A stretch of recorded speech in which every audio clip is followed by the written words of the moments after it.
MC, for having us here tonight. There's a recording in progress, and I am super, super excited to be here and talking about the trades with Ryan J. Lindsay and Warren P. Sonoda. I am thrilled to be able to read some official bios here, just to give you guys a little bit of an idea of who it is that we're dealing with. Ryan Lindsay has a true passion for all things in creative development. He's the founder of the production company Content House, where throughout his career, he's developed projects for Bell Media, CBC, and Super Channel. He's currently delivering season 3 of Crave's original hit comedy series, The Trades. What a coincidence, where he is creator, executive producer, writer, and director. And I am also thrilled to introduce Warren P. Sonoda, BAFTA and CSA winning Emmy-nominated Warren P. Sonoda, who has one of the cooler bios that I've ever seen. He has sent WPS by the numbers is 11 feature films, 120 episodes of TV, 3 pilots, 160 music videos, 1 BAFTA, 1 CSA, 2 Emmy noms, 1 Guinness Book of World Records, 1 medal from the Queen, first person of color elected national president of the Directors Guild of Canada, and failed Ryerson/TMU Film School twice. Welcome, Ryan and Warren. Thank you guys so much for being here. Thanks, Duana. Thanks for having us. So this is super exciting to be able to talk about your comedy series, The Trades, which, you know, no big, is the #1 Canadian show in 2024. Had the, what was it, the biggest first week streaming numbers for any scripted series in Crave history. You have this amazing all-star Canadian cast. Like, do you just want to walk around all the time and be like, guys are like, do you believe this? Is this amazing? No, we want to walk around and finish this season, right, Ryan? Maybe, Yeah. hopefully, do another one. Yeah, that's Well, the plan. we should have some context here because you guys are, I think, maybe 3 weeks out of production at this point. Is that right? You've just wrapped a couple of weeks ago? Two, we 2 we weekends ago. wrapped. Yeah, we wrapped the day before the Jays lost the World Series in Game 7. So we lost games. We wrapped on Game 6. We had a projector out in the back, and the whole cast and crew was watching, and then heartbreak the next day. So what we know is Really keep down. everybody together. Oh, Oh, upside down. yeah. Here we go. Let's go. It's got the rally 2 outs out. away. 2 outs away. 2 outs away. There's always next year. Next time, nobody call cut until Right. after we have secured the World Series, if that's There okay. you go. There you go. But Um, recently, the answer is yes, recently. Yeah. Well, and so, you know, and you agreed very improbably to, yeah, let's do a panel. Let's talk about the showrunner-director dynamic. And I just want to start with a little spoiler, because when we met a week or so ago, just to, you know, make sure we all understood how to use Zoom, I said, how are you guys doing? And Ryan, you said, well, I miss Warren. Aw. Yeah. So, I mean, spoiler, I think what we're learning, and it's apropos to talk about the Jays, is you guys really have, it's very clear, a really warm and very collaborative work relationship on this show. Is that fair to say? Yeah, I mean, it's it trickles down from, the Rob Wells, the other producers, myself, Warren, and the crew. I mean, the crew feels it. Everybody's just, we've got a really a great dynamic in Nova Scotia. We shoot some in Ontario as well, but it's just been it did coincide well with the Jays playoff run. I mean, we were rooting for them. We were also rooting for ourselves to finish the season.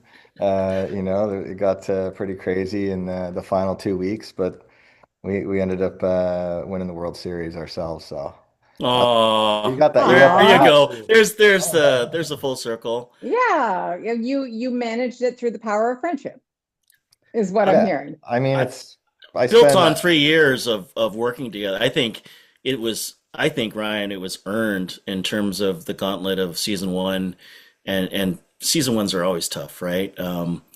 It was my third pilot, and just putting a show together in his first season is really hard. Putting a show together, block shooting all 8 episodes, and then trying to deliver it all as one show was such a learning curve for me. I mean, Jacob and Jared, they did it on Letterkenny, but this is the first time for me to do something like that, and the friendship that that happened between Orion, myself, and the whole gang of crew and cast, I think came out of season one and was sort of cultivated in season two. Season two was a blast. Season one Yeah, was just hard. It was just, it was just we didn't know what the show was, and I think as we were progressing through it, and Ryan, I think part of it was we both were trying to figure out what the voice of the show was as it was as we were shooting it. for sure. Yeah, that's the Well, truth. yeah, sorry, Ryan, go ahead. No, no, continue. Go ahead. It's all good. I'd love to go back to really the beginning of this story, of this love story. So, Ryan, you obviously had been developing the show for some time, and just before we get to the place where you guys met, was there a point where you knew, oh yeah, when they hear this part, I'm going to sell this show, or this is the story, or this is the character that's really going to sell it for them? Uh, I knew that the show was, was targeting a large audience segment that was underserved in content, like being blue collar. But I mean, I don't know if we talked about this before, but my first pitch to Bell, they said no.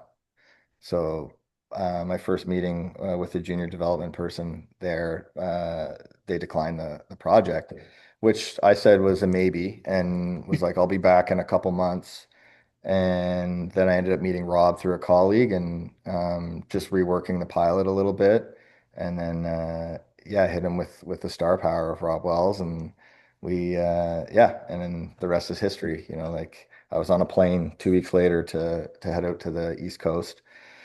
So yeah, so it's definitely very surreal, the whole thing, but I knew deep down because the genesis of the show was, my brothers, they're both trades guys, my two younger brothers, one's a carpenter, one's a pipe fitter.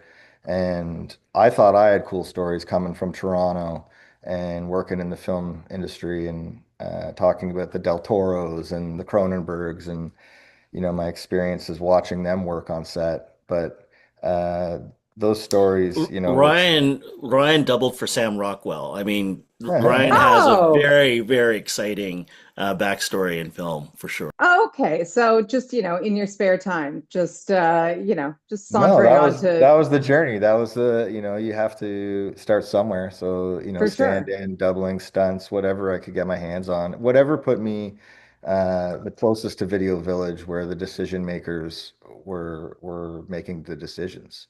That Yeah, was and that was my film school. And soaking um up everything you can, right? 100%. And anything you see Sam in post Poltergeist, he's got a scar under his left eye that I caused with a hard ball. So you can see it, it's noticeable. But anyways, Everybody's that's calling up that episode of The White Lotus right now, just to find that frame to verify. that's right. Yes. So, Um, so the back to my brothers real quick. Sorry. So like, yeah, of yeah, I course. knew there was something there because their stories were always better than mine. And it always got the room, of family members and friends laughing, whether it was Christmas dinners or Easter dinners or get-togethers, like just the way they talk to each other, the pranks, the jokes, the rumors, it was all there. It just needed to be, there needed to be some narrative design and a concept. So If there had been a moment, I thought you were going to say either it was one of the filthier nicknames or maybe the moment where Todd, and this is a spoiler, but all of you should have seen this anyway, so come on, where he commemorates his rat tail in his scrapbook alongside other rat tails in the scrapbook from other moments in time. That's when I was like, come on, how can you not? that's a buddy from public school. He did that. That's a true story. Scotty Shador, shout out to him. His mom has a scrapbook of all of his rat tails. But so Well, yeah, it's just you've we interviewed over 100 trades workers before two even two. writing, right? It's 220 now. It's over 220, yeah. 220. Yeah, yeah. I mean, those are just sit down beers, having conversations, or we come to the office and sit down in the boardroom, case of OV, press record on my phone, and just what's the best rumor you've ever started, at work, or we dig into, you know, Pranks. yeah, the guttural stuff, but also like the heart of like what they do for a living and why they do it. And yeah, you kind of got to mind both sides.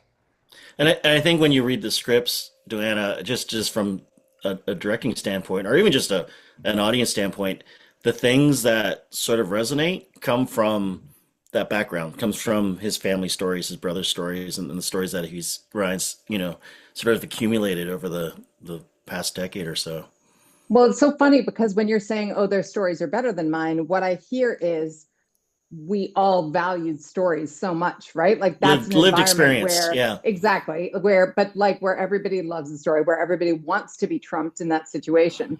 And then absolutely, as soon as you watch the show, it's the refinery is so lived in. Everything at Conch has clearly been there since long before we got there, and those people have established these relationships over a long period of time. So And relationships. Oh, sorry, Ryan. Go ahead. I was just gonna say it's just getting better. I mean, at this point now, like I've actually started opening up my father, who worked in the plants in the 80s and 90s, which is like pre-surveillance, the Wild West. It's all So apocryphal. Yeah. yeah, so I mean, but it's also like allowing me to, I'm learning things about him that, they're definitely there's some interesting stories, but it's bringing us closer. It's kind of a weird byproduct of this research phase I've been continuously doing for what this is like year 8. I've been working on this show, so I want to It's come back to the continuous research because I think that's really important. But I do want to just pause and enter Warren here. So tell us about you guys getting introduced. Warren, did you get sent a script, or Ryan, were you sort of being sent on blind dates with a bunch of sort of director producer types? What was sort of that like, and how did you guys know that this was the match? well, Ryan and I knew each other before this, right? Right, Ryan? We yeah, met, I looked up to you, man. I was you were the guy like slinging, you know, 20 music videos a year and doing feature films and stuff like that. I think I was like a PA on your feature film textuality. right? And That's right. so like yeah, I looked up to Warren and you were the guy, like you were doing so much, you were so busy. And so yeah, whenever your name came up, I was always like so pumped. And especially when it was mentioned for like my project, I was super thrilled. Like it was awesome.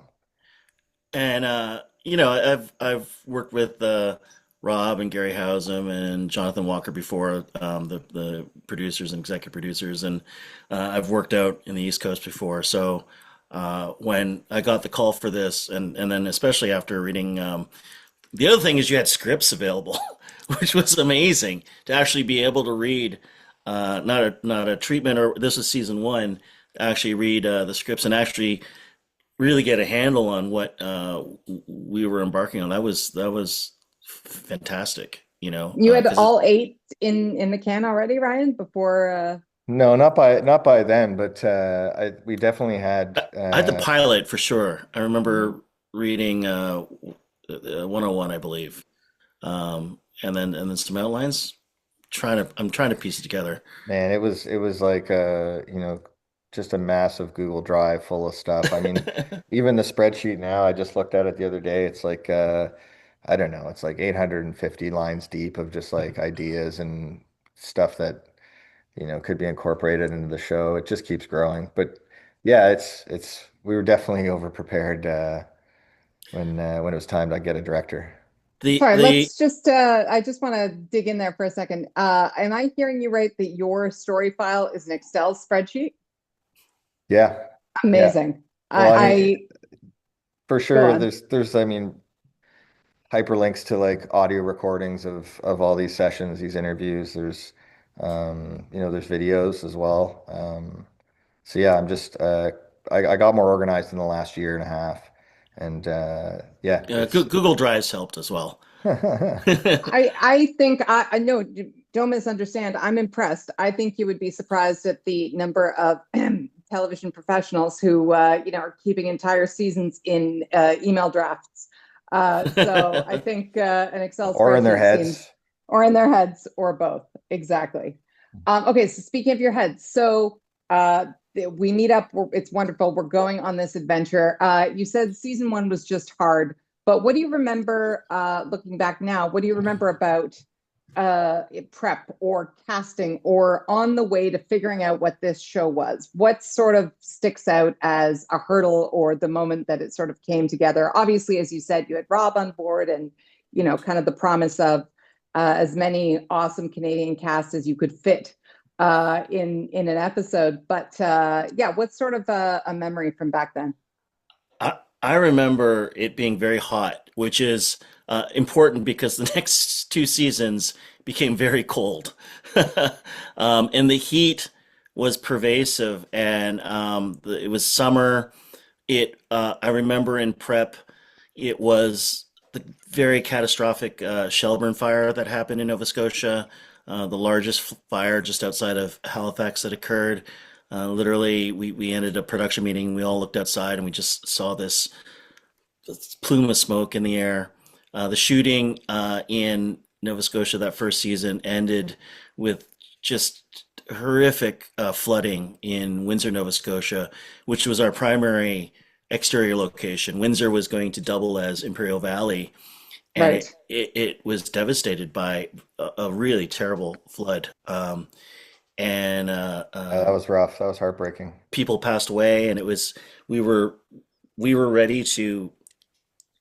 I mean, this was right before we were supposed to shoot there. The flooding happened, and we were absolutely going to respect what they were going through and find an alternate place to shoot.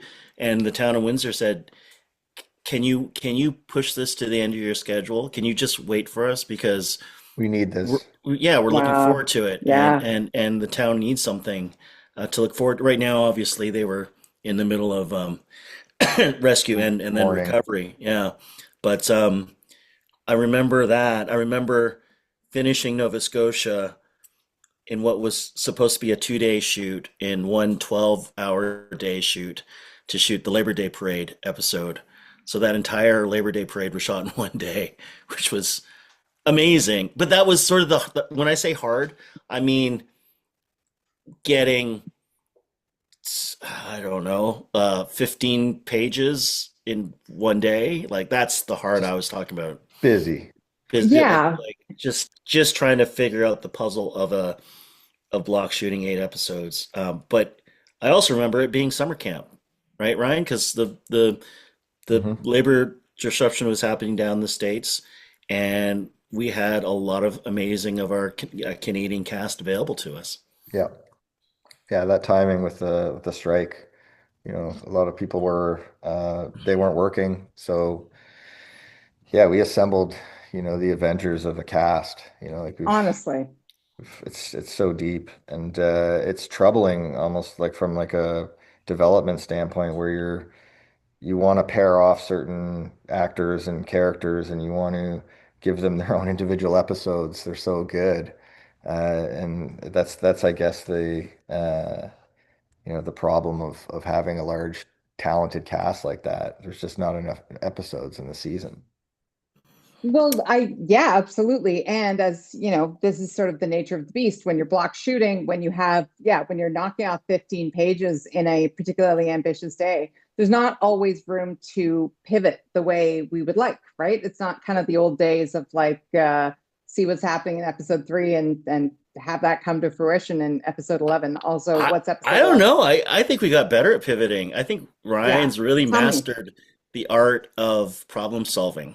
Okay. I think the very best showrunners, the showrunners that I really love working with, are ones that, they have a vision for the show, but first and foremost, they are problem solvers for the show in terms of, you have to do 6,000 things in one day, and you can only have time to do 700 of them, right? So what are the ones you prioritize, and what are the problems you have to get around? And I just felt, especially this last season, when we encountered, especially just daily shooting problems, like we're just running out of time.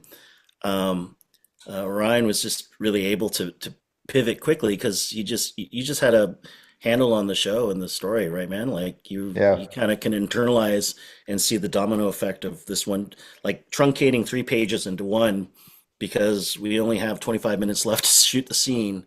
Yeah. You're Go. either going to get one or zero at this point, like it's but yeah, I mean, you were great at identifying, like Warren's such a technical director, so he's good at identifying, um, you know, where the pitfalls would come up on a daily basis, but you also forecast out like in weeks in advance. Like Warren's just so great in prep.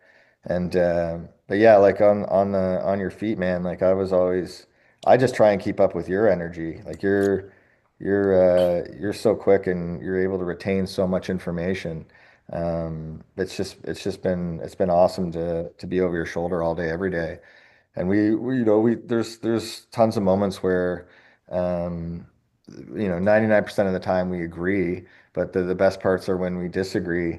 The And 1%, yeah. yeah, and then get to have that conversation of why there's a disagreement, but quickly and get it going. But And no, it usually ends with like, "Oh yeah, you're right." yeah, Yeah, It's like yeah, sometimes your instinct is wrong, and you need not just Ryan, but like our cinematographer Jeff Wheaton, our production designer Michael Pearson, Sarah Dunsworth that does the costumes, and yep. uh, Anna and Ashley, all the hair and makeup department. They all, there's again 700 things we have to do in one day, and their top priority might not be your top priority at the moment, but right. it's an important thing that you have to figure out. That you're trusting them to carry. Yeah. And I think what I love too about what you guys are saying is it really highlights the kind of the difference, pardon me, between being somebody who loves writing or even creating a show and somebody who loves making a show. Because as much as we labor over those scripts and, it's like, well, this is it, this is the season, that is just the map for what it is we're going to make. Right. And to your point, Warren, the show is made when people are having a walk around the perimeter of the set trying to figure out that thing that we don't have time for, right? Or that we didn't think we were going to have to contend with. So I'm really I hope everybody is kind of getting a vibe of how you guys navigate that dynamic, and it sounds like it's mostly instinctive. But I should say we're going to have questions obviously a little bit later on, so start thinking about what you want to ask Ryan and Warren. I do want to dig in a little bit to the tone of the show for a second. So first of all, for those who haven't seen it, it may not surprise you to know that the language on the show is really, really specific, which is to say, yes, profane, but always so, so funny. And so I just want to go down this track for a second. When you pitch something like this, especially kind of with the pedigree attached, everyone, and by that I mean the network, always says like, oh yeah, of course we want it authentic, we want exactly how it's going to be. um, Hmm. did you test them on that front? And if yes, do you remember what the phrase was that was the test that they were like, oh no, we can't go that far, like yes, authentic but not that? And can you say it on this webcast? Is it speakable in this context? Yeah. First of all, are you playing the show in the background, Warren? Is that on your TV? Yeah, Is the show? man, we're playing chess right now. That's We're That's amazing. playing production branding value chess. right there. That's Also, amazing. I'm wearing the crew shirt. yep. I'm wearing the World Series hat, and yeah, Trace You is are it's invested. I love getting it. some views back there. I love it. I think they pushed us right in terms of they wanted more out of it. Yep. Yeah, they told us at times to dial it up to an 11. I mean, you have guardrails in terms of like existing shows on the platform and or, comps and things you can reference, but yeah, we knew this show had to be, its own thing. It almost actually lived as a mock doc early days. Like it Mm-hmm, almost mm-hmm. it almost went that direction, but no. There was just so many variables that came and went, and we ended up sticking to like what we wanted from the beginning, which was traditionally shot show.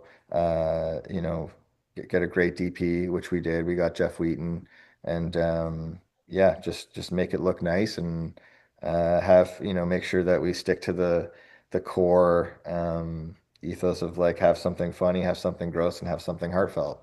We always try and include those those beats. But yeah, Yeah, That was I love the cinematographer of Black Cop. Corey Bowles' Black Cop. Jeff Wheaton is the cinematographer for the trades. I mean, he brings such artistry to it. But to your point, Duana, I think you saw episode 103, sensitivity training, right. where Janet, the sensitivity trainer, yeah, comes to the refinery, and the entire gang tries to just shock her and phase her out of what she's doing with delivering her sensitivity training. And there's a certain Sistine Chapel yeah. set piece that when I read it in the script, I'm like, oh my God, this is hilarious. We're never going to be able to do that. And they not only wanted us to do it, they wanted us to double down on it. And really, if we're going to go for Yeah. that sort of humor, it's like let's do Sistine Chapel level humor with that with the graffiti that was in that washroom. And it's testament to Bell, testament to Crave, and testament to Ryan and the entire writing team that year to have the imagination to go there. Because yeah, we do poop and pee jokes, but I think at the heart of it, the whole point of that episode was about taking something away from the team that was an outlet for them to get their stress out from their Well, day-to-day lives, right? And yeah, that's and the heart of the show, exemplified in, gotta watch it, and 103 what they're doing. trades Yeah. sensitivity training. Well, you're gesturing, Warren, because yeah, and this is just a massive shout out to your production designer. The graffiti that's on the walls, which again, sometimes people get fussy about. No, you could say it, but you can't see it. But the what's there is clearly has been, it's been crafted over time. This is decades and decades of like lovingly crafted, filthy graffiti that's been kind of inscribed here. So no, I think it's amazing. Yeah, put up in And 24 hours by Michael of Pearson course, and Don Dom Fegan Fegan. Yeah. and the rest of the art department. and let's talk a little bit about sort of the deploying. You said a funny, gross, and heart. Are there times when it's like, oh, this is going to be a deeply funny, deeply disgusting scene? We better put this like right before lunch so we actually have a chance to get through it, or are there times when this really needs to be funny, but everyone's dragging and exhausted? Do you guys have methods for that, Warren? What's your sort of secret sauce for Oh getting the God, gosh. juice? we never know. Like we really don't. Like Rob Wells, one of the most wonderful actors, professional, and really great in terms of just the technical things that he can do, and just a lovely human. Rarely, like I don't think he broke in the first couple seasons, but we were shooting. It was like the last day. This was so game six. I can equate our shooting days to like the J schedule. So it's game six. We're in Hamilton. We're shooting in an undisclosed location because no spoilers for season three. And it wasn't even. I mean, it wasn't even a funny. I mean, every scene's funny, but it wasn't even a funny thing. And Yeah. he just couldn't do it. He just broke. And I Yeah. think it was the end of a season. The Jays are on the precipice of World Series. We were shooting nights too. We're shooting the games playing out in the garage on a Oh yeah, that's widescreen not real a life. project. That's It was a fair, actual sort of. and he just couldn't get through this Yeah, freaking line. he was laughing pretty hard. And then once your number one starts breaking, the rest of it's all a free for all, and that you don't know when that's going to happen. And then some of the when you read it, the funniest scenes. Um, translate in some of the easiest shooting because just people get it. They know where the beats are. I Mhm. think I think part of the discussion is the director showrunner relationship. And the one thing that Ryan and I did quite a bit in season one were formal tone meetings, where it was Mhm. on the prep schedule. All the directors that are on this and the showrunners that are on this know what a tone meeting is. It's the one chance an episodic director gets to pick the brains of a showrunner to actually understand not just the episode they're directing, but the dynamic of the shoot. Sometimes in a tone meeting, a showrunner, if they're able to, if it's season 14 of a show, they're able to tell you a little bit about the cast and the dynamic, and shoot this person's close up last because they want to learn their lines while they do the master or whatever. Um, and I think Ryan, you and I kind of did quite a bit of that in season one, where it was actually on the prep schedule as a tone meeting, and then in season two and three we just didn't because um, I don't know if it was a formal thing that we ever actually discussed, but after I think especially after a couple of the episodes in season one, we were like, this is the show. Mhm.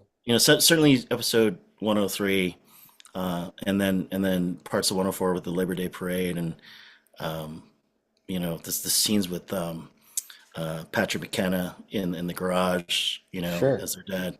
But I mean, we always, these big elaborate set pieces, or like these gags, like this, this guy's shitting his pants. We got to prep this. We got like, there's all these things that you like plan out. But to me, the show is three guys sitting around the weld shop, shooting the shit, whether it's about their kids, their wife, their coworkers, like that. Though, and I love watching, like again, hat off to our cast, but like, a Dave Lawrence, a Jesse Camacho, and a Dan Petronevich in one scene, and just watching the magic. Like when the cameras are shaking because the operators are laughing.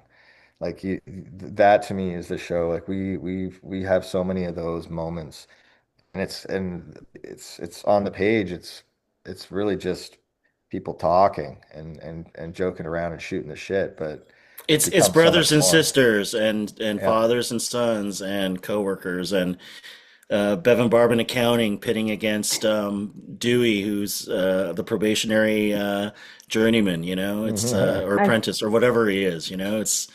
It's First of yeah. all, poor Dewey, but yeah, but I want to dig But in a little bit. amazing find for Jason Daly, which is Amazing. a Nova Scotia treasure, I think, in terms of he actually came in on an audition for Homer, Oh, and okay, um, okay. and and Ryan and I saw his audition. We looked at each other and like, we got to bring him back for Dewey, because he was just so unique and just he made interesting choices.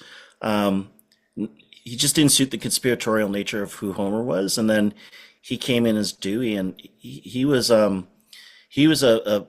production assistant on shows. I think he was doing locations on another show while we were shooting our show in season one. Yeah. And uh, Canadian television. I love it. and Yeah. and now he's such a important intrinsic part of the cast. But getting back to the writing side of it is, I think Ryan and his team of writers were able to kind of identify the talent that we had. Like Jill Anderson, who played Janet in the 103 sensitivity training, which if you're going to watch an episode from the first season, take a look at that one. She was in one A episode. one-off. She was a one-off. Yeah. Yeah. And then, you know, Ryan, maybe just walk through what you saw in her to bring her back in full force in season two and three. You gotta like if you watch the episode, like she fits so perfect, and it made us think like, how do we integrate this character into the refinery proper? And it's like, well, HR, human resources is the obvious place. And then in season three, we won't spoil it. You got to stop me when I'm about to make a spoiler. Guys, we're gonna have some more Janet. But it's so interesting because you just said, Ryan, we said, and what the other thing about this dynamic that we're talking about is you talk about tone meetings, and of course those are those conversations that you're having, but also 10,000 conversations that you're having beside the monitors or not having. It's 10,000 times that the director and the showrunner look at each other silently, and you both know, like, we got it. That was the one, that was the Mhm. take, or look at this person taking this role in a place that we didn't expect. And so, not only obviously that's clear that that exists between you guys. How do you create a dynamic? What is your sort of the two of you? What's your dynamic that you create on set? What's your deal? Do you love lots of people around Video Village, or is it, ongoing Scrabble tournaments at lunch? Like, what's your thing for creating an environment like this? How does it work? And did you I, disagree on how to do it at first? I think it's just become an environment of let's have fun. I mean, if you can have fun making the trades, I don't think you can actually have fun as a human. Like it's just designed for you to show up and go, what shenanigans are we going to get in today? What just pranks or jokes or and then the crew takes it up to the next level in terms of being so proud of the work that they're doing. Uh, Gen props and all the Maria, all the people that create the things that people are holding or signs on the walls. You could do a whole master class on signage, but to get back to your point, and Ryan, you talk about the environment too. Hmm. It's top down.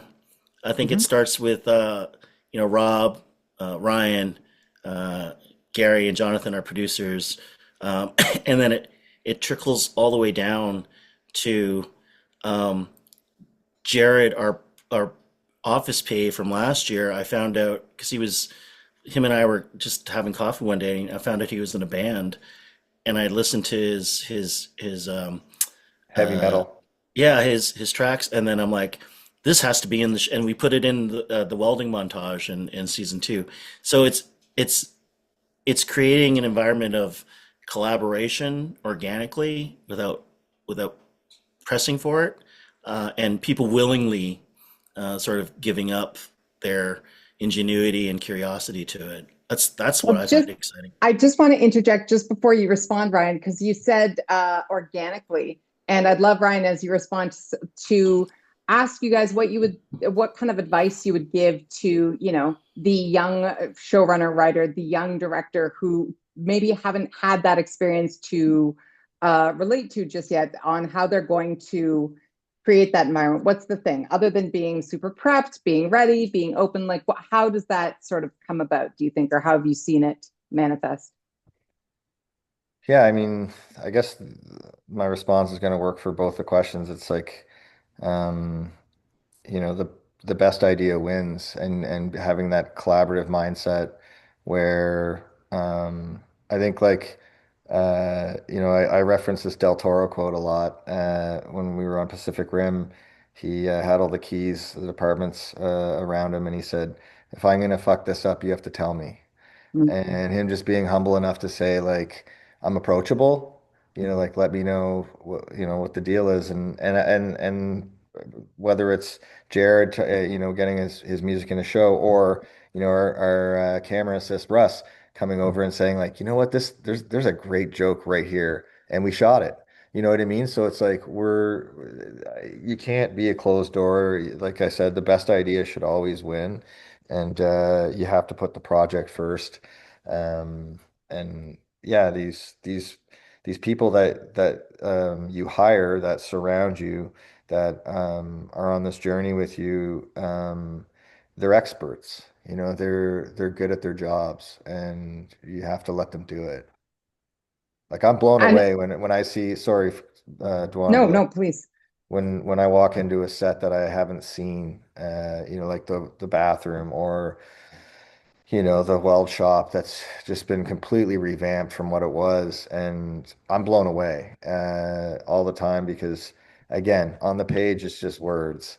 And these experts take it and build something that is 10 times better than what I envisioned in my brain. I don't know if it's the same for you, Warren, but like I always have my mouth agape walking into, situations. Every day I'm blown away at what our team could pull off.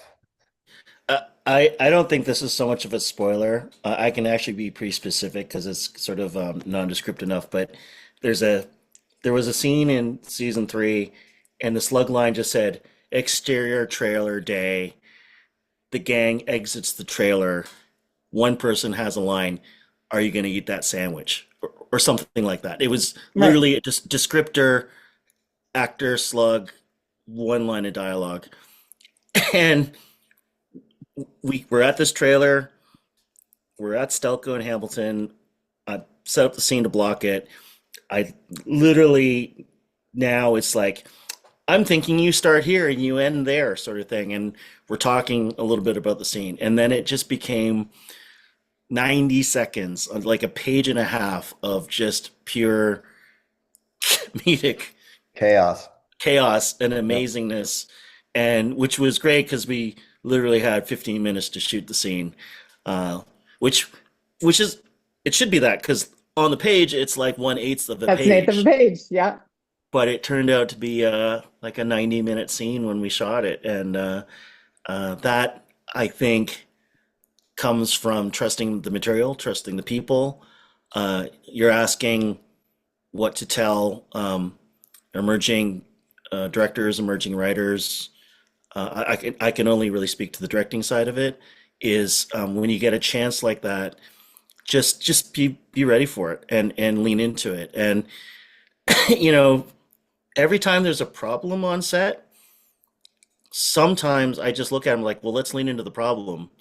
The set's underwater. Okay, well, how do we accommodate the water that's here now? And sometimes those problems become the sort of creative choices that make it, really special.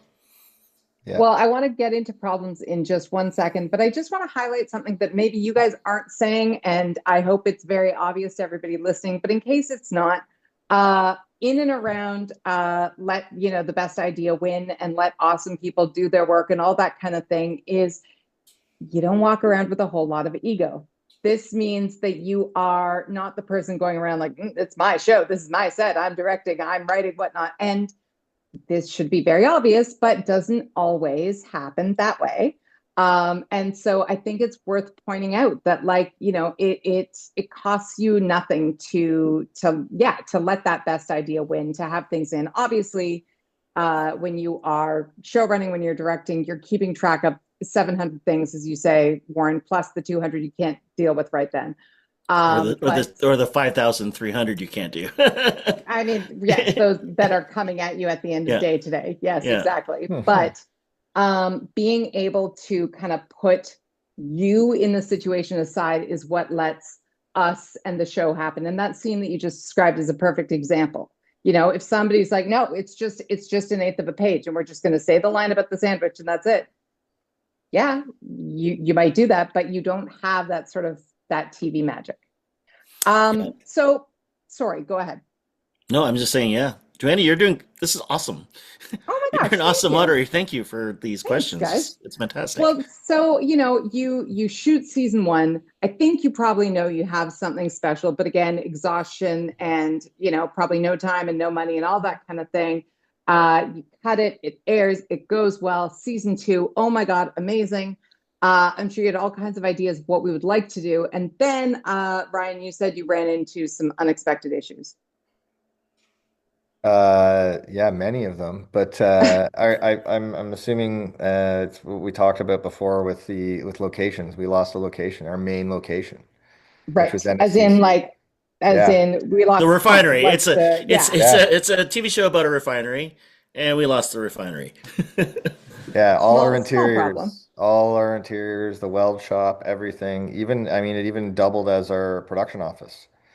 So that was a major hit, and it's you know it was because like Warren alluded to earlier, like we shot season one in the summer, season two we pushed to the fall. Well, there's going to be students at NSCC, It was so it was like a just community very college. disruptive. Of Yeah. course. Right. It would have been disruptive, and anyways, I mean, at the 11th hour they pulled out, which didn't give us much runway to pivot and come up with a solution. So yeah, we I had think to. less than 72 hours, right? Right? It's like Yep. it was within a 2.5 day window that you got the news that we couldn't shoot there. We were literally location scouting it, like tech scouting it, as if we are going to shoot there, knowing we're not going to shoot here. So this is probably all for naught, but we have to go through this process just in case we keep What else are you we going to yeah, yeah. do? Yeah, Well, it's it worked out. Yeah, like I don't know why that night, like when I heard the news, I You like didn't was freak. no, Everybody else was freaking, and well, I people were literally called calling. you, and I'm like, dude, it's like it'll be okay, man. Yeah, I don't know why. It, I just had a feeling that it was gonna be fine. I mean, I was thinking of ideas, but like everyone else, the obvious stuff is like we have to call a fabrication shop. We have to, like talk to this company that's down the road. We have, this and factory or this yeah, but this thinking like I industrial warehouse or something. But like it's the amount of cost you'd have to take, can't shut down their production, so they're losing revenue there. You'd have to compensate them for that on top of the rental fees, like, plus short notice. Like it just would have been astronomical, and we wouldn't have been able to do it. So yeah, I You mean, did something else though, Ryan. You said you made some strategic phone calls, yeah, I talked to my brothers. as one does. I talked to my brothers because um, the training centers at the locals have everything that we're looking for. It's kind of similar to the tennis, the community college trade school, but I mean, and if anybody's going to save the trades, it would be the trades. So we went the next day. Michael Pearson, the production designer, and I went to Local 56 in Dartmouth, the pipe fitters and steam fitters. And this was an introduction through my brother and a BA from the Sarnia location. And yeah, we showed up with a bottle of booze and a bottle of Grey Goose and some smiles, and we went in, and he already talked to my brothers, so he knew that we were coming. And yeah, I think within a day we were signing an agreement. It was crazy. And it's honestly a better location than what the community college was. And they've been super flexible with their training schedules, shifting things around. And then they've got a ton of heavy machinery. Like it's just plus, plus, plus, plus, plus. It's just worked out so well in our favor. Yeah, like we had two sets, heavy machinery, we call it, and a weld shop. And in the previous location, it was more than a cart push. It was a 20-minute That's right. set tech Right, move to this other right. part of the school. Here, they're beside each other. Like you literally go through a door from the heavy machinery into welding. But I think I think that is also the power of unionhood and being part of a union, and the idea that when a union member is in need, the their sibling union, whoever's out there, if they're able to help, it's a different sort of answering of a call, more than a cold call to a studio or a warehouse space. Like there was something beautiful in that. It was kind of all wrapped up in the whole theme of the show. It was, Yeah. I don't know what. So I called Ryan that night when I learned that we lost the location, and I was rightfully kind of freaked out. And all I heard was, "It's gonna be okay, man." In sort of Ryan's sort of uh, Kevin Costner drawl, in terms of just being very calm and very and I'm like, okay. It was like a Jedi mind trick. I was like, okay, Ryan, yeah, it's gonna be okay. And I went to sleep the next day. I got a text, hey, we're gonna go on a location scout at Local 56, and then we got a location. It was, I don't know, when you talk about the role of showrunners, it goes beyond, I think, the written word to the actual execution and delivery of a show. And losing your main location less than 3 days before you go to camera is an existential crisis on a show. And there's a small list of people that could figure that out, and Ryan's on that list. So thanks, Ryan. Thanks for Yeah. saving our ass, man. And Yeah. your Well brothers. done. Thank you, brothers. Well, and Cal, also I Cal and think Ty. shout out to Cal and Ty. And Hmm. I think too, you mentioned a minute ago, I think Warren Be Ready. Like, I think what's interesting too about that is I love what you said about like, union members will show up when there's somebody in need. But I think with this show in particular too, I'm just going to be real. If they thought the show was bullshit, they would perhaps be less moved, right? Yeah. This is Oh, also if a because, if a union brother didn't call that local, it would right, have never happened. right. Or if this show was a show that was trying to talk about life at a refinery and not getting it right.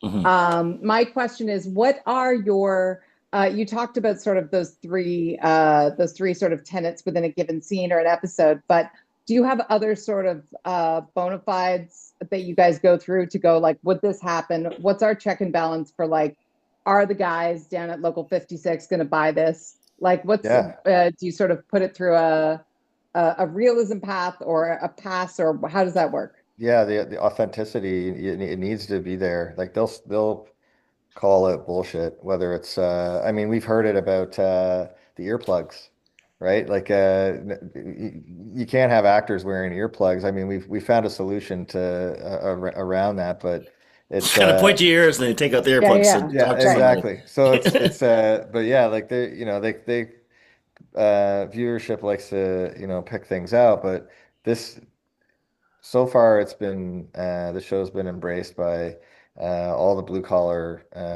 people that I've spoken to. And yeah, it's not a choice, it's a responsibility, to make sure that this show reflects and represents like what they go through on a day to day and who they are as people. So We love responses from fans, and yeah, usually the fans are from the trades, right? There's a obscure joke in season one, episode two, or season two, episode 201. I think it's backwoods, and he makes a joke about H2S, which yeah, is a cleaning solution or solvent. I mean, I didn't even know what the. I read it. I'm like, okay, I mean, say it, but I don't know what Yeah, this is, and we premiere the trades so far every year in Sarnia, at the Imperial Theater, which is coincidentally the same name as the Imperial Valley Theater and the Imperial Theater that we shot in front of in Windsor, Nova Scotia. There's all this serendipitous just amazing. stuff going on. Anyway, um, Ryan, maybe talk about it, but like that H2S joke went over like gangbusters yeah, to 600 trades workers it's in hydrogen Sarnia. sulfide. It's because when you drive down Chemical Valley, like downriver, you have that rotten egg smell. So everyone, driving to work every morning, whether you crack your window or not, it's going to smell like hydrogen sulfide. So H2S is like, yeah, it's a well-known thing. So I mean, at that got so many chuckles at the premiere. So I think things like that, like that. This show. It's made by you, Warren.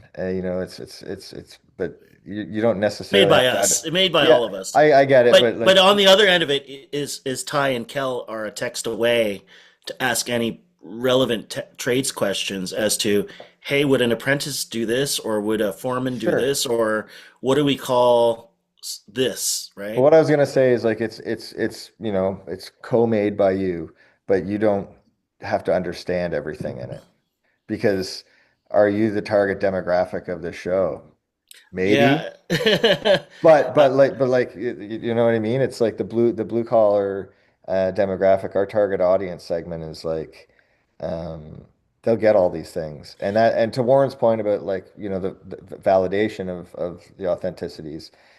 Yeah, my brothers will pick up the phone. They'll be sitting in a truck on a job site and they'll answer the call. My brother's been in a trench on pipeline work and he's been taking calls, video calls, like, hey, look, these guys are on the set. Oh my God. And it's like, I got a question. We're like about to roll, like so it's having that support system. yeah, are the lumber pilings underneath a pipeline, are they perpendicular to each other? Are they stacked horizontally? It's like Totally. very specific things. And yeah, I think I always say this, and you're talking about emerging directors, emerging writers, and sometimes you're asked to write something you might not have the best handle on, and sometimes you're asked to direct something that's not really in your experience. And I always think of my music video career, and like for a 7 year period, I was the king of country music videos in Canada. And to think that this Japanese Canadian kid from Hamilton, Ontario is suddenly like the go-to country music guy in the nation isn't because I had an encyclopedic knowledge of country music. It's that I did like the music. None of my friends wanted to do it. Every country music video was a story, and I was a storyteller, and I just wanted to tell stories, and have budgets to do it. And I think that's your way in sometimes, like I think the trade's humor is in my pocket and something that I feel very comfortable in. The actual the very tactile world of it, I had to start learning, even though I am from Hamilton, Ontario, and I know a thing or two about Stelco and Yeah, yeah. my my my my dad worked for the city and I get that world and the people, but I can't understand how to weld a pipe. I just can't do it. I leave that Well, to the professionals. I I just I think just play a too, director on TV. it makes it, but it's that magic that makes it, right? If somebody wants to write a show about what their brothers are doing or whatnot, it's that thing where specificity is universal. It's such a great hack, Well, and you that's know? why scripts are so Um, important. In the writing yeah. that Yeah. Ryan, you and your team give us, it's all in there. We just have to execute it. But But to your point, you don't know what H2S is, but you know it's something. And they could, instead of saying get the stuff or get the cleaning Get fluid or get the get the whatever, rotten egg smell out of the yeah. yeah, it's yeah, just or it's like just trust me. It's good. It's gonna Yeah. be fine. You And it's know, like, or okay, let's do it. Let's do it. but H2S. that's the due diligence, and that's the I mean, I guess like, for emerging talent or those that are grinding, pitching and packaging projects. I like my advice, it's taken 8 years to do the show, but like it's you need to be that SME, that subject matter expert no matter what. And by doing so, by doing 220 interviews and just knowing the material, I don't know everything because I'm not a fully employed tradesperson, but I think you become irreplaceable when you do that work.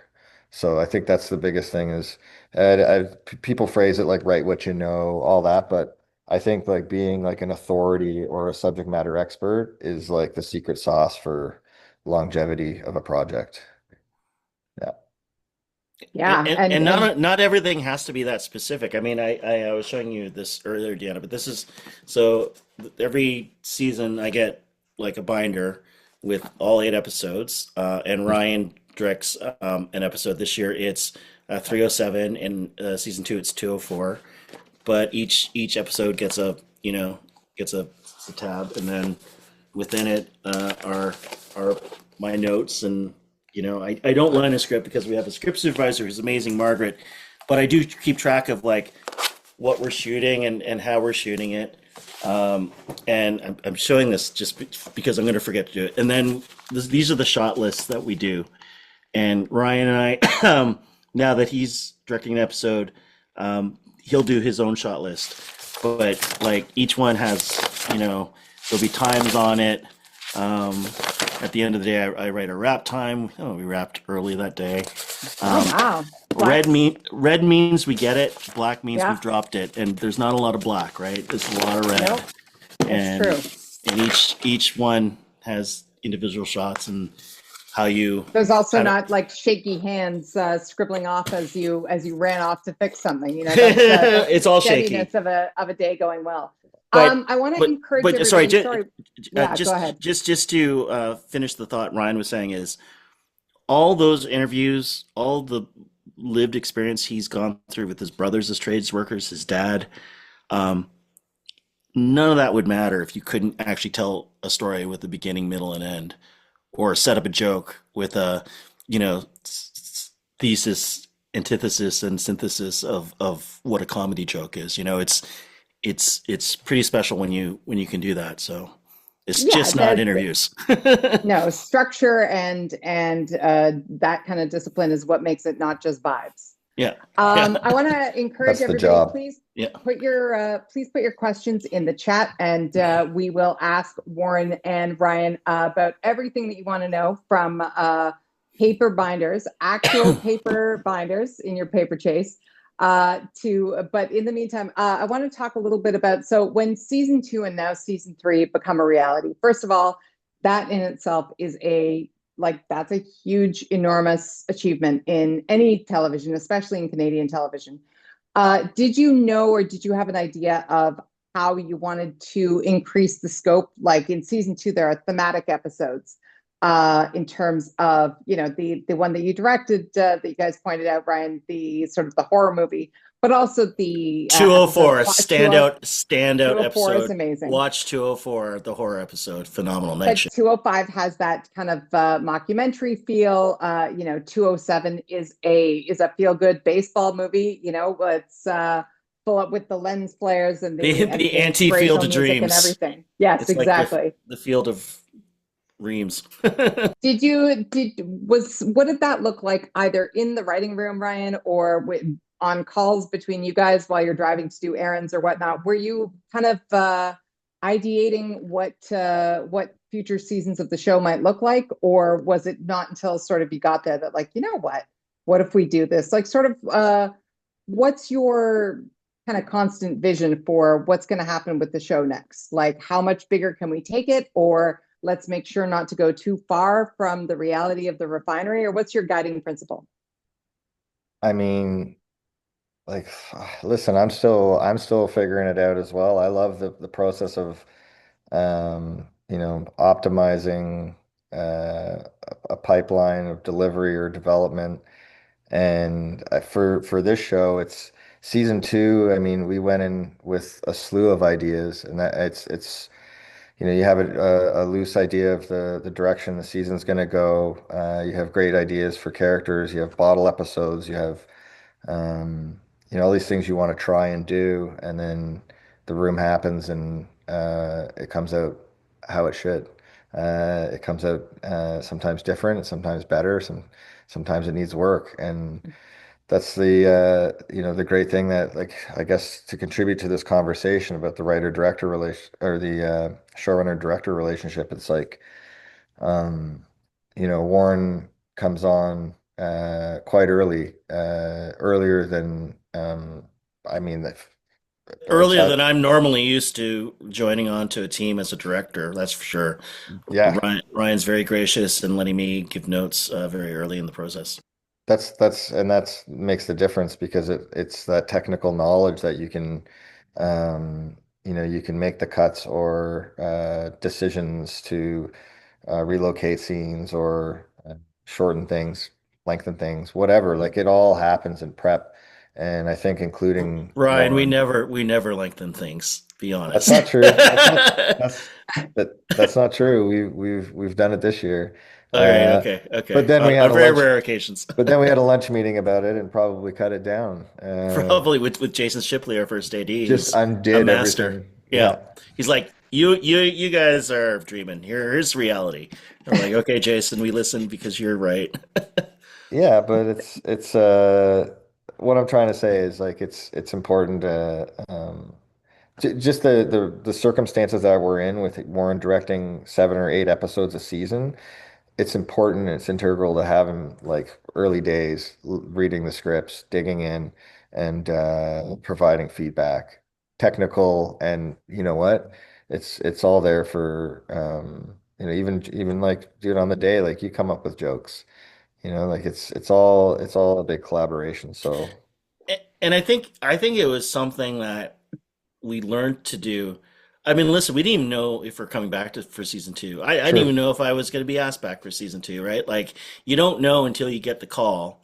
And when you get to the point now, we've done season three, knock on wood, people love it again, and we get another chance to get the band back together. But we won't know until we get that call. But now we're at the point where I think, you know, we all have not just myself and Ryan and the writers and the producers, but like the production designer, Michael Pearson and Jeff Wheaton. We all have our, you know, Apple Notes open with like season four ideas and things we would like to do differently or things that we would love to try to do in a new season. And um, you know, jokes or pranks that we'd love to see. Like there's a running Jen Props is one of the most ingenious props masters um, I've I've I've ever seen, and the work that their entire team does on the show levels up what you can do with common household items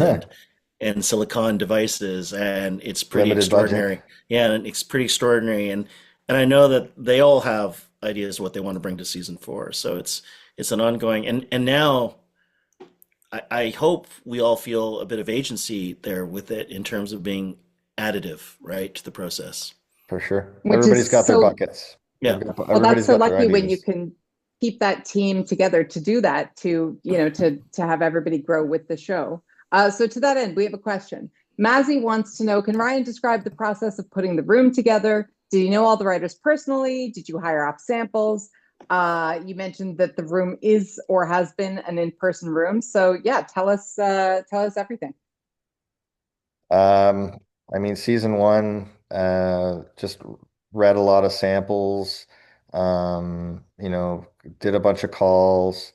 It's I was an entrepreneur before the show was greenlit, so I'm pretty familiar with the hiring process, and yeah, it was that was season one.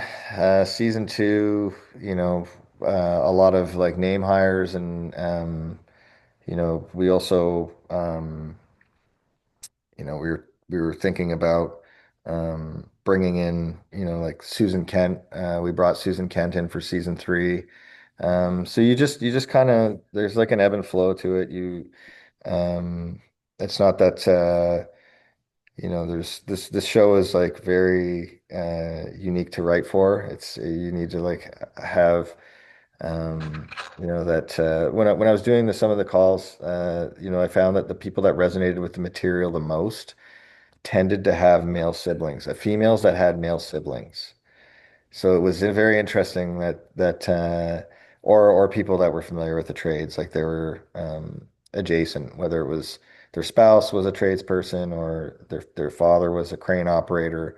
So all of those things helped when in consideration, but it wasn't necessary because talent is talent, and I think anyone can pick up subject matter and work in narrative and jokes, but um, yeah, there's no method to the madness. I think it's just it's a lot of instinctual, even this season, when we get a season four, knock on wood, um, I'm willing to try something different. So I'm always open to revamping the process. I think another reason it's really interesting is because, as you say, like you can learn about the trades, you can learn, welding jargon, but to feel the vibe of the show is something that you, Ryan, need to either feel in their writing, regardless of what the writing is about, or in those conversations with them. Yeah. For sure. And it sometimes I'm so sorry, but episode 204 is in the background right now. This is Ryan's night shift episode, and Nosferatu is levitating above the refinery. I and just had to Dewey, interrupt because it's such an amazing moment. yeah, and Dewey's blue. Hey, there's the vampire. Um, Incredible. So yeah, I mean it's even like the stuff that I've read, there's another project that's in development right now that I'm going back into my folder of submissions from season two and one, and stuff that I enjoyed reading that necessarily wasn't a fit for the trades. I'm thinking of pulling into, this new show. So it's I just don't have like a concrete answer. I think it's just you need to um I know from like my perspective, like I continue to network no matter what. Hey, maybe I'll be writing on someone's show. Maybe it won't be my show. You just gotta like constantly be open to doing everything and anything. But yeah, sorry. Um, That's a long answer to just keep trying. I think it's a great answer, but it brings up something else that I think you mentioned offline. Even the idea that you're developing something else while you are show running a show about to go into season four. And as we learned at the beginning of our conversation, Warren, you're also incredibly prolific. Can you guys talk about balancing like the job that's in front of you with the next project? Ryan, you said something when we were prepping about like don't leave things to your agent. Can you kind of extrapolate, both of you, on how you balance those things, or when you're sort of looking at what's in front of you versus like heating up the back burners, just to mix that metaphor all the way up? Sure. I mean, you can't fight time or your schedule. So, you get a couple projects going. Sometimes it rains, it pours, which is amazing in this business, and you got to be thankful and grateful for that wave. But you just can't be everywhere all at once. So conceding control and I mean that in the best possible way is something that I've come to accept and embrace, and I think so that's important. Um, I'm just trying to think the second part of the question. Just in terms of sort of when you are able to, you get in from an exhausting 12 plus hour day, you inevitably have meetings before and afterward, and Sure. then you're going to do some revisions on the next script or be able to shift into that show or to take the call with with the person you want to collaborate with next. How do you guys navigate that? Yeah, yeah, it's just balance. You got to just lunch break, you obviously got to remain professional. And, I realize that my priorities are with the trades. And there's the reason why I'm here is because of the trades. And so I honor that. But I mean, what we were talking about offline is like, you can't just, I mean, I just got an agent season two. I've never had an agent before. So I've always pushed myself out there. And, from a networking perspective, I've always tried to meet as many producers, but also do a lot of purposeful networking where, for example, like I'm going to MIP Cancun next week. I leave on Monday and I try and go to TV markets. I'd go to TV markets even if I don't have a project to pitch. I'd rather save my money and spend it on the travel and the fee to attend a market as opposed to going on like a regular vacation. You know what I mean? To me, it's just it's go hang out with your people, go meet, you need one meeting that's a VP of Disney or whatever that could help greenlight a project. And yeah, I think it's the networking to me is paramount. And it's beyond film festivals and TIFF. Like a lot of people go to like because of the parties or the screenings, and that's all cool. I totally think that we need to support those events, but um, I think there's just some strategic networking that people can be doing and not rely on their agent to package and pitch projects. And to get them out there. You got to do it yourself. Yeah, I think you know, when Ryan put together season one, it almost felt like we went to the playoffs, right? Like we hit something so squarely that resonated with so many and historically was significant for the platform for Crave that we were on. You feel like you're gonna get back to the playoffs every year, and but you have to work at it. And what Ryan has been able to do in terms of his, I haven't seen any. I really don't know anyone else that can work at the level Ryan does. I do know his superpower is Allie and Cub and Max and his family and my family with my wife Jen Poke, who's also a actor, producer. Um, we can do it because we have incredible support, right? We have loved ones that are always there for us. And I know with Rob, he has Cheryl, and like we just, the you're talking about how hard it is and how much time you put into it. And it's like I literally got the 304 editor's cut that I have to now after we finish this. I'm going to be doing notes on 303 and 304, but I will go over here to the fire's almost out. I have to put a log on over here and I'll sit beside my dog and I'll watch the snowfall outside here and you know just kind of relax and take that moment because I think you're right. I think things are always um, very fast paced. But I think when Ryan goes back to Sarnia or I come back here to the cottage, we we kind of prioritize being able to work at a high level, but also like just take that breath that you need. And our families certainly are the rock that allows us to do that.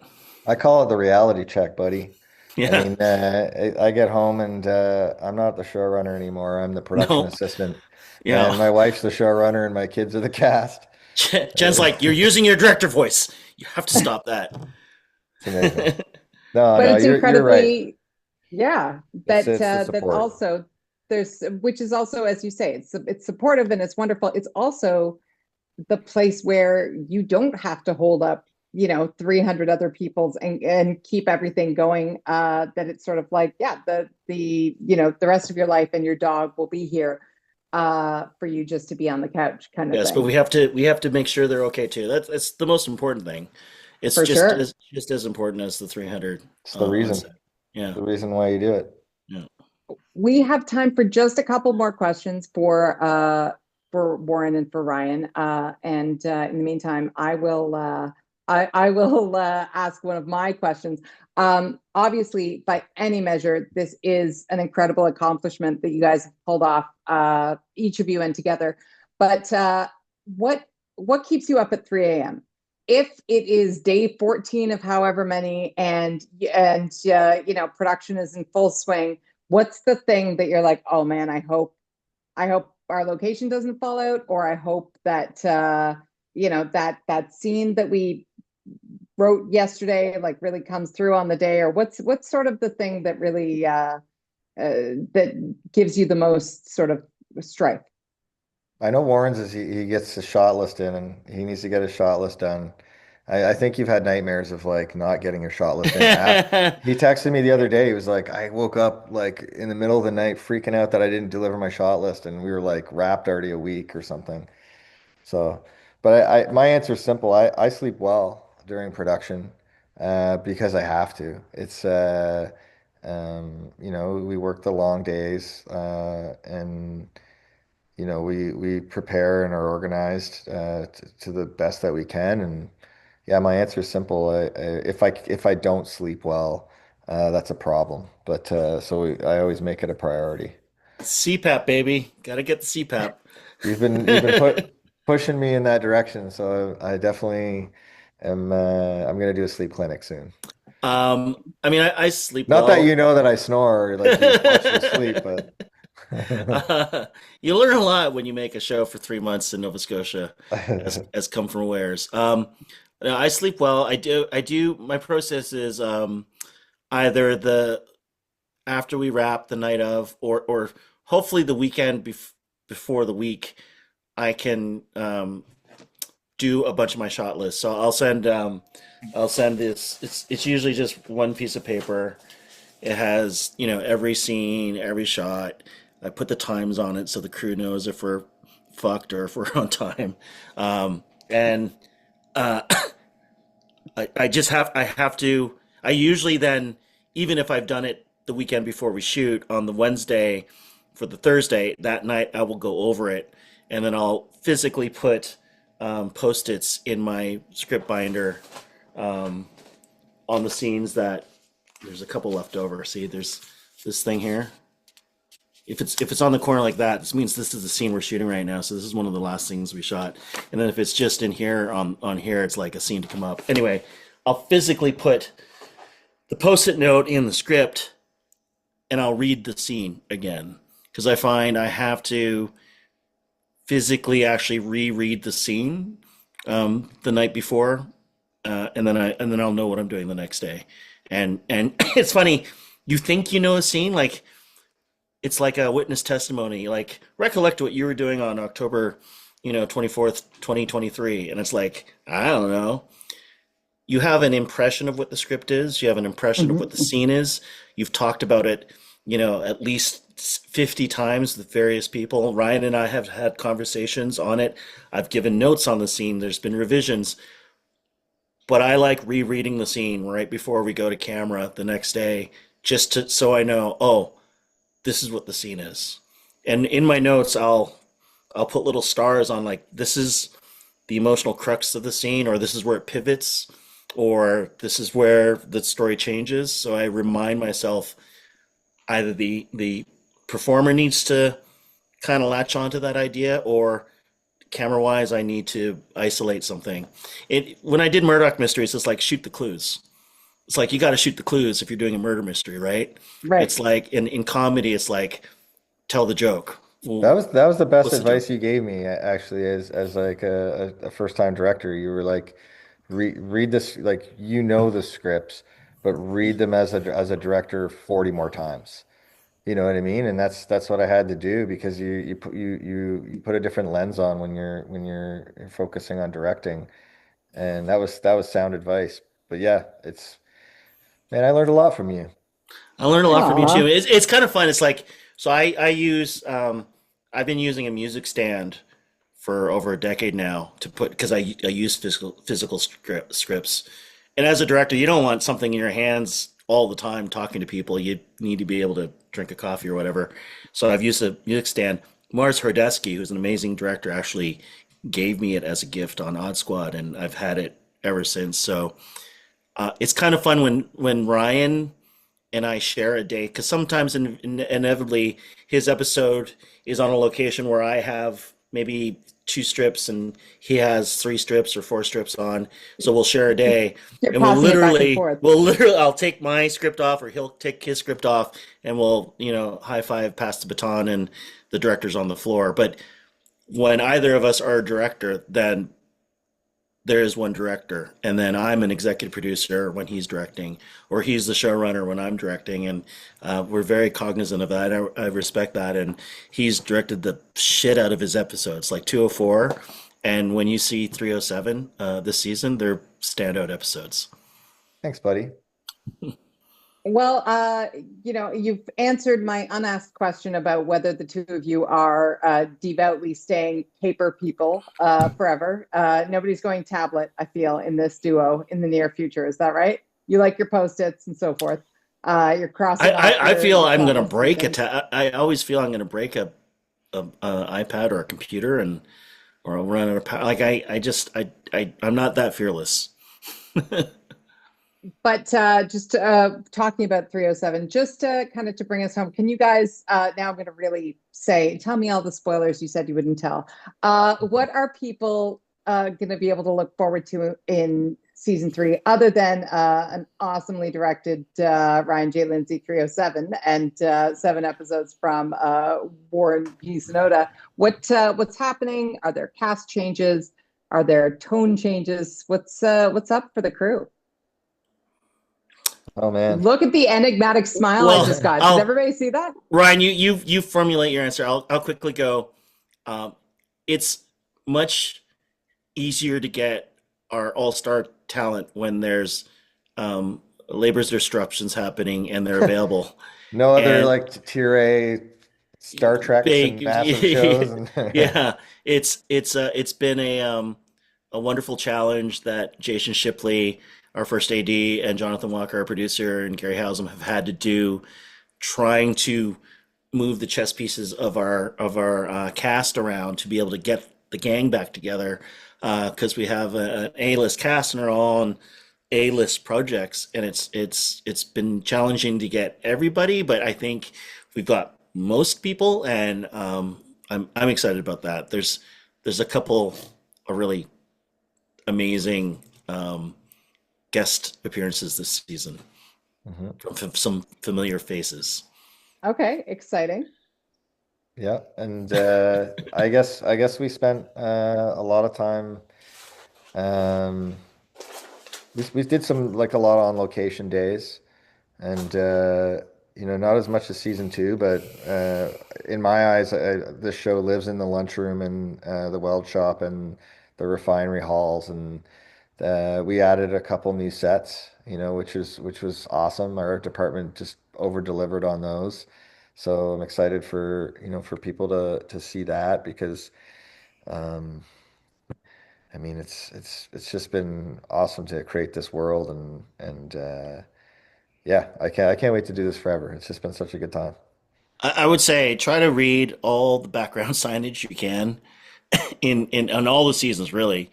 It starts with the graffiti in season one, but I feel in season two and three, the art That's right. department, graphics department Easter eggs have upped their galore. game. Yeah, Yeah, it's pretty amazing. But also, I think there's I feel we've been able to investigate um, connections more this season, relationships and people, and find out a little bit more about people's either family lives or whatnot. So that's mhm. kind of exciting too. And then there's the crazy trades shenanigans that go around. I mean, so when we started this conversation, I said I remember season one being very hot. Yes. Um, the very first week of our, I don't think this is a spoiler, the very first week of our shoot in season three, we've had to put performers in water for an extended period of time. And uh, I think we were at the very hairy edge of when we were able to do that because we were shooting in October or September. No, October, September, October. September 8th Anyways, we started. we got the last bit of summer for that first couple weeks, and it was glorious, but it could have gone either way. So things like that, right? Like you just have to figure it out and roll with it from the production side. But story wise, I'm really excited to see what people think of season three. I can't wait. You guys are in the thick of editing, so we're going to see this, I assume, next summerish sometime or spring summer. Depends how long this is going to go. I have to go back to 302 and 303 and 304. We should let you go do that. But I want to thank you guys both so much for coming to speak to us and like just a wealth of information. Thank you, the Writers Guild, for having all of us and presenting this to everybody because I think this is going to be oft replayed. Great. I'm back. I'm back to Lisa. say thank you for a fabulous conversation and thank you everybody for joining us tonight. And by the way, thanks Duana for trying to get some spoilers.